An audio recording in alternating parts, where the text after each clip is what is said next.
Guys आज मैं आपको अपनी पहली स्पॉन्सरशिप की पूरी कहानी बताने वाला हूँ। एक ऐसी ब्रांड डील जिसने मुझे सिखा दिया कि यूट्यूब पर स्पॉन्सरशिप सब्सक्राइबर काउंट से नहीं बल्कि व्यूज और ऑडियंस के ट्रस्ट से मिलती है।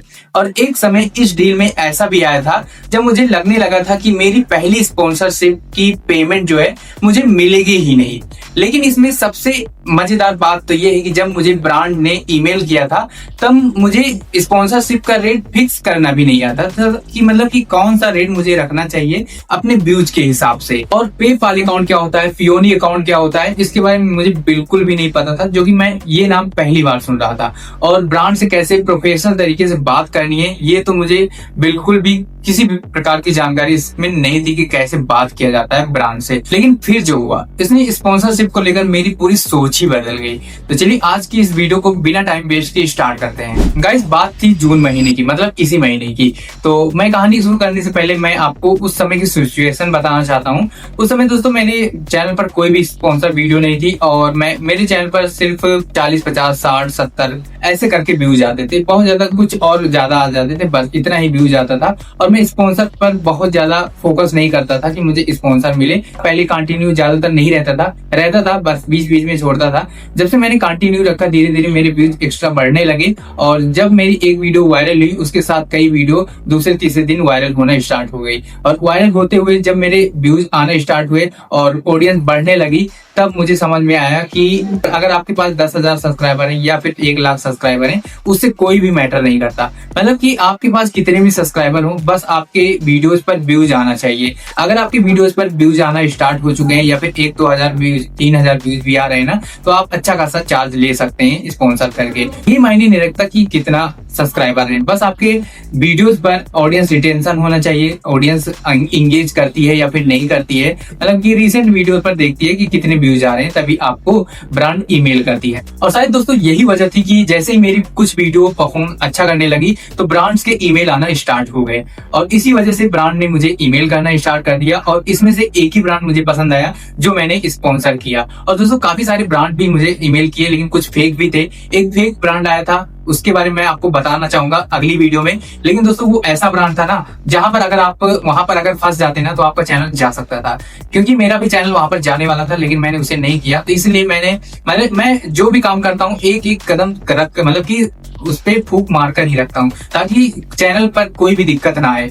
तो मैं आपको उसके बारे में अगली वीडियो में जरूर बताऊंगा। उन सब ईमेल में से दोस्तों एक ही ईमेल ऐसा था जिसने मेरी पूरी जर्नी बदल दी, जो कि आप स्क्रीन पर देख सकते हैं, B wizard streaming audio recorder.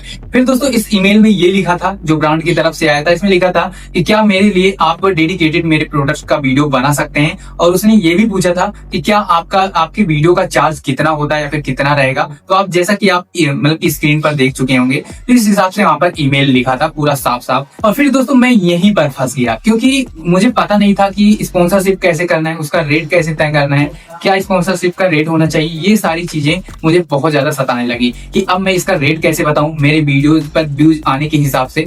फिर मैंने क्या किया कि मैं ये सारी चीजें पूरा ईमेल पढ़ा, उसके बाद मैसेज पढ़ा, पढ़ने के बाद क्या किया उसे कॉपी किया, कॉपी करने के बाद सीधा चैट जीपीटी में आ गया। यहाँ पर पेस्ट करके चैट जीपीटी से पूछा कि इसमें क्या लिखा है, क्योंकि इंग्लिश में लिखा है तो मुझे इंग्लिश तो आती नहीं है। तो मैं इंग्लिश में मतलब कि हिंदी में पूछा कि क्या लिखा है इसमें, साफ साफ बताओ स्टेप बाय स्टेप। तो उसने चैट जीपीटी ने सब कुछ क्लियर बता दिया कि इसमें ये लिखा है।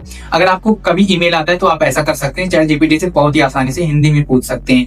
और दोस्तों जब चैट जीपीटी ने बताया कि इसमें मतलब कि एक ब्रांड का ईमेल है और स्पॉन्सर करने के लिए आप इनके लिए डेडिकेटेड वीडियो बनाना चाहते हैं, आप उनसे आपका वो रेट पूछ रहे हैं कि आप एक वीडियो का चार्ज कितना लेते हैं। तो मैंने देखा तो बहुत खुश भी था उस समय। और फिर उसके बाद उसमें मैंने सब कुछ चैट जीपीटी से ही करवाया। पहले मैंने सोचा कि व्यूज कितना आ रहा है मेरे वीडियोस पर, फिर मैंने चैट जीपीटी को सब कुछ बताया कि इतने इतने व्यूज आ रहे हैं मेरे वीडियोस पर। तो जब व्यूज को चेक किया चैट जीपीटी ने तो चैट जीपीटी ने पूरा रिप्लाई लिखकर मुझे दिया कि इतना बताओ। पहले तो मैंने अपने मन से लिखवाया कि $99 लिख कर दो रिप्लाई करते। और रिप्लाई भेजने के बाद दोस्तों मेरे मन में एक ही डाउट था, मुझे बार बार ये गिल्ट फील हो रहा था, क्या मैंने सही मतलब की प्राइस वहां पर बताया या फिर नहीं, क्या मैंने कुछ गलती कर दी। मतलब कि बार बार कई सारे सवाल उठ रहे थे कि क्या ये एक्सेप्ट करेगी या फिर नहीं करेगी। तो फिर जब मतलब कि रिप्लाई आया तो उसमें लिखा था सिर्फ $35, मतलब कि ये बहुत ही छोटा रकम था। मतलब कि पहली बार था तो मेरे मन में ये भी आ रहा था कि क्या मुझे इतने $35 में एक्सेप्ट कर लेना चाहिए या फिर नहीं कर लेना चाहिए। ठीक है। तो मैं सोच रहा था कि क्या करूं या फिर ना करूं। अगर मतलब कि इग्नोर कर दूंगा तो मेरी पहली स्पॉन्सरशिप डील मिस हो जाएगी, और अगर एक्सेप्ट कर लूंगा तो ये हो जाएगा, काम मिल जाएगा, लेकिन बहुत ही ज्यादा कम था। मुझे एक्सपीरियंस की जरूरत थी, तो इसलिए दोस्तों मैंने यहाँ पर सोचा कि चलो कर ही लेते हैं। फिर दोस्तों मैंने ये बात सोची कि चलो एक बार ट्राई करके देते हैं, देखते हैं कि मुझे और भी हो सकता है और ज्यादा बढ़ा दे। ये अपनी तरफ से बताए थे $35, मैंने $99 बताया था, लेकिन कुछ कम करके अपने हिसाब से $99 से मैं कम करके यहाँ पर रिप्लाई देता हूँ। जब दोस्तों मैंने $75 का रिप्लाई दिया, यानी कि जब दिया तो उसने ब्रांड ने फिर से ईमेल भेजा, उससे ऊपर आने का नाम ही नहीं ले रही थी, और उसमें ये भी लिखा था कि अगर आप ये एक्सेप्ट कर लेते हैं तो हम आगे भी आपसे ब्रांड डील स्पॉन्सरशिप कर सकते हैं। मैंने खुद से सोचा, ठीक है, तो सोचा कि क्या मुझे एक्सेप्ट कर लेना चाहिए या फिर नहीं, क्या मुझे अब पैसे की नीड है तो आप मुझे पैसे भी काम करना चाहिए। तो मुझे लगा कि ये गलत है, तो मुझे एक्सेप्ट करना पड़ा। मैंने एक्सेप्ट कर लिया क्योंकि मुझे पैसे पे ज्यादा ध्यान नहीं देना था, मुझे मतलब कि एक्सपीरियंस पर ज्यादा ध्यान देना था। मुझे और भी डील कैसे फाइंड करनी है, मतलब कि कैसे उसे मैनेज करना है, तो ये सारा एक्सपीरियंस लेना था, तो मैंने एक्सेप्ट कर लिया। चैट जीपीटी से मैंने स्क्रिप्ट लिखवा ली। स्क्रिप्ट कैसे लिखवाई, पूरी स्क्रिप्ट मैंने नहीं लिखवाई, कुछ अपने तरीके से अपना दिमाग लगाकर उसमें बनाया। मतलब कि जो मैसेज मैं लिखा था ब्रांड की तरफ से, जो मेल आया था, उसमें जो जो लिखा था मैंने वो सारा टेक्स्ट को कॉपी करके पूरा पेस्ट कर दिया चैट जीपीटी में। और चैट जीपीटी से फिर उसके बाद चैट जीपीटी से मैंने पूरी स्क्रिप्ट लिखवा ली, कि पहले उसको समझाया, ऐसे ही नहीं पेस्ट कर दिया बस बना देगा। तो चैट जीपीटी ने स्क्रिप्ट दे दी, और उसे मेरा स्क्रिप्ट देने के बाद जो भी उसमें थोड़ा बहुत कमी थी उसको मैंने सुधारा। उसके बाद मतलब कि ब्रांड को सेंड किया, तो उन्होंने कहा, मतलब कि जब रिप्लाई आया तो रिप्लाई आने के बाद उसमें लिखा था कोई बात नहीं, स्क्रिप्ट अच्छी है, और इसमें स्क्रिप्ट अच्छी है, लेकिन इसलिए वीडियो जो है 3 मिनट के नीचे नहीं होनी चाहिए, ऊपर ही होनी चाहिए। तो मैंने कहा ठीक है। फिर उसके बाद मैंने वीडियो शूट की, वीडियो शूट करने के बाद एडिट वगैरह किया, और इन्होंने ये भी बताया था कि जो मटेरियल उन्होंने दिया था, मतलब कि कुछ वीडियो का ऐसे मटेरियल दे दिया था, तो उसने यूज करके मैंने वीडियो अच्छी बना दी। ब्रांड ने बोल दिया था कि पैसा आप अनलिस्टेड करेंगे तो आपको मिल जाएगा, तो मैंने वहां पर डन कर दिया था। उसके बाद यहाँ पर वीडियो बनाकर मैंने अनलिस्टेड पर अपलोड कर दिया। अपलोड करने के बाद दोस्तों अब मुझे लिंक भेजनी थी। लिंक भी वहां पर इन्होंने कहा था कि मुझे लिंक लगवाना है, मतलब कि उसमें लिखा था जो कि आपको मैंने दिखाया था, उसमें लिखा था लिंक वगैरह, वहां पर कमेंट, पिन कमेंट भी लगाना था और लिंक भी लगाना था उनका। वो सारी चीजें मैंने डिस्क्रिप्शन में लगा दी और पिन कमेंट में भी लगा दी। और उसके बाद दोस्तों वहां पर लगाने के बाद मैंने अनलिस्टेड की वीडियो को, उसके बाद मैंने लिंक को कॉपी किया उस वीडियो का, उसके बाद उन्हें सेंड किया ईमेल पर, ठीक है, उस ब्रांड को सेंड किया। तो उन्होंने कहा वीडियो अच्छी है लेकिन इसमें कुछ चेंजेस करने होंगे, जैसे कि डिस्क्रिप्शन में उन्होंने कहा था कि डिस्क्रिप्शन में मेरा लिंक जो है ऊपर लगाओ, सबसे ऊपर। मैंने नीचे थोड़ा लगा दिया था, उनके लिंक को सबसे ऊपर होना चाहिए, तो उन डिस्क्रिप्शन में उनका लिंक सबसे ऊपर किया, पिन कमेंट में भी सबसे ऊपर किया। उसके बाद दोस्तों इस तरीके से अप्रूवल हुई, मतलब कि वीडियो बनकर रेडी हुई। तो दोस्तों सबसे बड़ी बात तो यहाँ पर पैसे की आ गई। अब दोस्तों यहाँ पर जब कंप्लीट हो गया तो मेरे पास अकाउंट ही नहीं था। अब मैं पैसा कैसे लूं? तो पैसा लेने के लिए भी अकाउंट बनाना पड़ता है, जो कि पेपाल अकाउंट था और पियोनी अकाउंट था, आप बना सकते हैं। लेकिन दोस्तों ये दोनों ही नहीं था, मैंने पहली बार किया था, मुझे पता ही नहीं था कैसे पैसे लेना है। मुझे लगा कि मैं QR की कोड भेज दूंगा और मेरा स्कैनर से स्कैन करके मुझे भेज देंगे, मेरा हो जाएगा। लेकिन दोस्तों यहाँ पर सबसे बड़ी इंपॉर्टेंट बात यही थी कि अब मैं पैसा कैसे लूं? सारी मेहनत तो कर चुका हूँ, अब मैं पैसा कैसे लूंगा? उन्होंने पहले उसमें बता दिया था कि पैसा मैं पियोनी अकाउंट या फिर कई सारे अकाउंट वहां पर, मतलब कि उन्होंने मैसेज में लिखा था पियोनी या फिर पेपाल या फिर ये सब चीजें बताने लगे, यहाँ से मैं पे कर सकता हूँ। तो मैंने कहा ठीक है, लेकिन मेरे पास तो इसका अकाउंट ही नहीं है। मैं सोचने लगा, तो मैंने फिर सारी बात उनको बताई कि मेरे पास कोई भी अकाउंट नहीं है, आपको 2-3-4 दिन रुकना पड़ेगा। उसके बाद अकाउंट बना लिया। उसके बाद दोस्तों सबसे लास्ट पॉइंट था बैंक से वेरिफिकेशन करने का। फोन आता है आपके पास पेपाल अकाउंट में, उसमें वेरिफिकेशन होता है आपके चेहरे का, पैन कार्ड का, ये सब वेरिफिकेशन होता है। तो उसमें 3-4 दिन लग गए। तो मुझे लग रहा था कि अब ब्रांड तो गई, मतलब कि वो मुझे लगता है कैंसिल कर देगी इतना मेहनत करने के बाद। लेकिन एक कमी उसमें थी, मेरा जो बैंक की तरफ से जो मतलब कि 2 अमाउंट आता है, छोटा छोटा 2, 1 पॉइंट कुछ मतलब कि 1.5 रुपए के करीब अमाउंट आता है, तो उसे कंफर्म करना होता है बैंक अकाउंट से।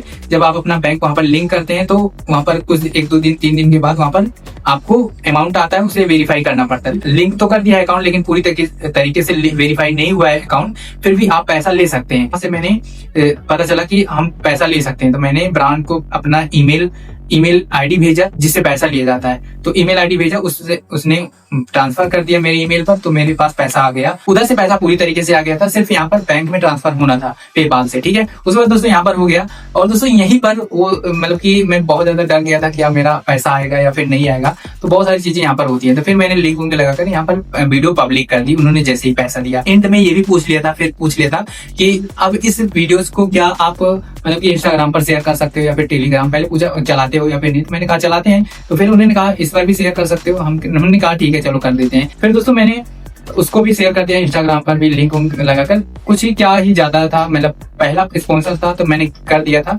और ये ब्रांड मैं जाने नहीं देना चाहता था, इसीलिए मैंने ये सारा चीज कर दिया था। और आगे भी इन्होंने बोला था कि मैं आपके साथ काम करने के लिए तैयार हूँ, और लास्ट में ये पूरी तरीके से इन्होंने बोल दिया था कि आपका मतलब कि थैंक यू बोलकर कि आपके साथ मैं आगे भी स्पॉन्सर करना चाहूंगी, मतलब कि चाहता हूँ, आगे भी करूंगा। तो मुझे इस बात की बहुत खुशी हुई कि इन्होंने कहा तो सही। और ये मेरी $35 बहुत छोटा अमाउंट था, लेकिन दोस्तों ये मेरे लिए बहुत बड़ी बात है, क्योंकि ये मेरा पहला स्पॉन्सरशिप था। तो बाकी दोस्तों उम्मीद है आपको ये वीडियो पसंद आई होगी, बहुत कुछ सीखने को मिला होगा। अगर वीडियो हेल्पफुल लगी हो तो वीडियो को लाइक करके चैनल को सब्सक्राइब कर सकते हैं ऐसी और इंटरेस्टिंग वीडियो देखने के लिए। चलिए मिलते हैं किसी नेक्स्ट वीडियो में, तब तक के लिए जय हिंद, वंदे मातरम।